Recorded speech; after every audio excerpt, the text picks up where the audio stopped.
To the country gentlemen of England mark Akenside, whither is Europe's ancient spirit fled. Where are those valiant tenants of her shore, who from the warrior bow the strong dart sped, or with firm hand the rapid poleaxe bore? Freeman and soldier was their common name, who late with reapers to the furrow came, now in the front of battle charged the foe, who taught the steer the wintry plough to endure, now in full councils checked encroaching power, and gave the guardian laws their majesty to know. But who are ye? From Ebro's loitering sons to Tiber's pageants, to the sports of Sani. From Rhine's frail palaces to Danube's thrones and cities looking on a Cimbric main, ye lost, ye self-deserted? Whose proud lords have baffled your tame hands, and given your swords to slavish ruffians, heard for their command, these, at some greedy monk's or harlot's nod, see rifled nations crouch beneath their rod, these are the public will, the reason of the land.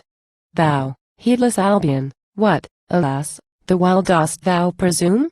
O inexpert in arms, yet vain of freedom, how dost thou beguile, with dreams of hope, these near and loud alarms?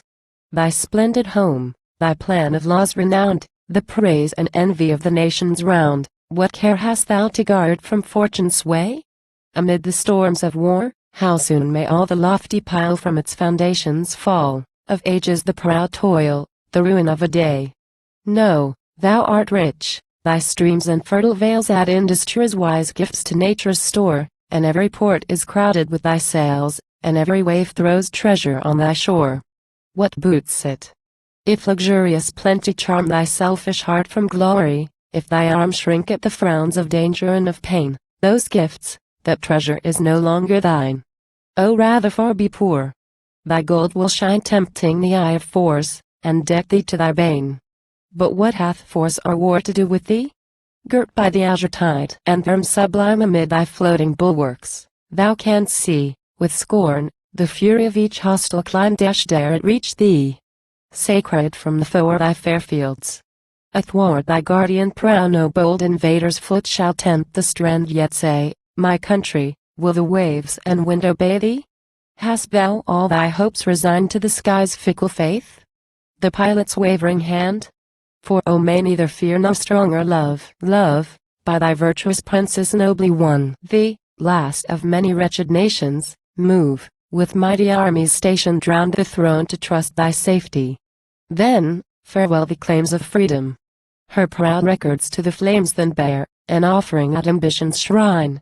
Whate'er thy ancient patriots' dards demand from furious John's, or faithless Charles's hand, or what great William sealed for his adopted line.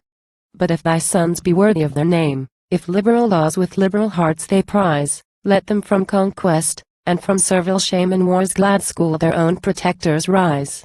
Ye chiefly, heirs of Albion's cultured plains, ye leaders of her bold and faithful swains, now not unequal to your birth be found, the public voice bids arm your rural state, paternal hamlets for your ensigns wait, and grange and fold prepare to pour their youth around. Why are ye tardy? What inglorious care detains you from their head, your native post? Who most their country's fame and fortune share, 'tis theirs to share her toils, her perils most. Each man his task in social life sustains. With partial labors, with domestic gains let others dwell, to you indulgent heaven by counsel and by arms the public cause to serve for public love and love's applause, the first employment far, the noblest hire, hath given. Have ye not heard of Lacedaemon's fame? Of Attic chiefs and freedom's war divine? Of Rome's dread generals? The Valerian name? The Fabian sons? The Scipios, matchless line? Your lot was theirs. The farmer and the swain met his loved patron's summons from the plain. The legions gathered. The bright eagles flew, barbarian monarchs in the triumph mourned. The conquerors to their household gods returned, and fed Calabrian flocks, and steered the Sabine plough. Shall then this glory of the antique age, this pride of men, be lost among mankind? Shall war's heroic arts no more engage the unbought hand, the unsubjected mind? Doth valour to the race no more belong? No more with scorn of violence and wrong doth forming nature now her sons inspire, that, like some mystery to few revealed, the skill of arms abashed and awed they yield, and from their own defense with hopeless hearts retire? O shame to human life, to human laws! The loose adventurer, hireling of a day, who his fell sword without affection draws, whose God, whose country, is a tyrant's pay, this man the lessons of the field can learn. Can every palm, which decks a warrior, earn, and every pledge of conquest, while in vain, to guard your altars, your paternal lands, are social arms held out to your free hands, too arduous is the lore, too irksome were the pain. Meantime by pleasure's lying tales allured, from the bright sun and living breeze ye stray, and deep in London's gloomy haunts immered, brood o'er your fortunes, freedom's, health's decay. O blind of choice and to yourselves untrue! The young grove shoots, their bloom the fields renew, the mansion asks its lord, the swain's their friend, while he doth right's orgies haply share, or tempt the grimester's dark, destroying snare, or at some courtly shrine with slavish incense bent.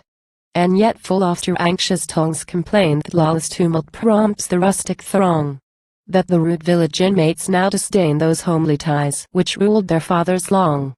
Alas, your fathers did by other arts draw those kind ties around their simple hearts, and led in other paths their ductile will. By succor, faithful counsel, courteous cheer, won them the ancient manners to revere, to prize their country's peace and heaven's due rights fulfill. But mark Rhe judgment of expiring time, tutor of nations. Doth light discord tear a state? An impotent sedition's crime? The powers of warlike prudence dwell not there.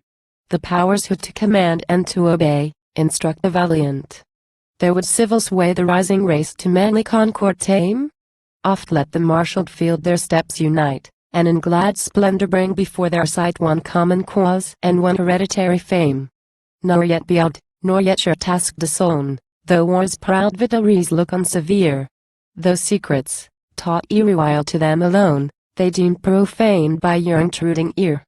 Let them in vain, your martial hope to quell, of new refinements, fiercer weapons tell, and mock the old simplicity, in vain, to the time's warfare, simple or recent, the time itself adapts the warrior's mind. And equal prowess still shall equal palms obtain. Say then, if England's youth, in earlier days, on glory's field with well-trained armies vied, why shall they now renounce that generous praise? Why dread the foreign mercenary's pride?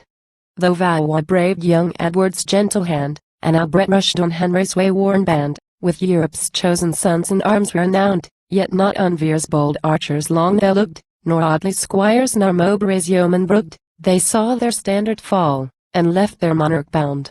Such were the laurels which your fathers won. Such glories dictates in their dauntless breast. Is there no voice that speaks to every son? No nobler, holier call to you addressed? Oh! By majestic freedom, righteous laws, by heavenly truths, by manly reason's cause, awake! Attend! Be indolent no more, by friendship, social peace, domestic love, rise! Arm! Your country's living safety prove, and train her valiant youth, and watch around her shore.